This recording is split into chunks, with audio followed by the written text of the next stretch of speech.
যারা অলস, উদাসীন এবং আল্লাহর ব্যাপারে যাদের ধারণা নাই, ধারণা পোষণ করে না, এদের দোয়া আল্লাহ কবুল করে না। এমনিতে দোয়া করতেছে, এমনিতে সেজদায় গিয়ে বলছে।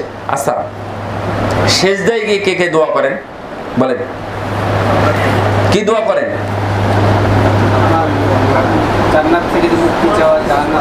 আচ্ছা, আমি আপনাদের একটু ক্লিয়ার করি। আম্মা সুজুদ, সেজদাটা হলো আকরাবু মা ইয়াকুনুল আবদু ইলা রাব্বি। সেজদা আল্লাহকে সবচেয়ে কাছে পাওয়ার মাধ্যম। আপনি একটু খেয়াল করেন, কোন মিনিস্টারের বিষয়ে আপনি তার পিএস অথবা তার খালাতো ভাই, মামাতো ভাই, তার মা বাবা, তার সন্তানের মাধ্যমে কিছু করেছেন, পেয়েছেন, কিন্তু মিনিস্টারের কাছাকাছি তো কোনোদিন যান নাই। কাছে গেছেন, কিছু চাইবেন না?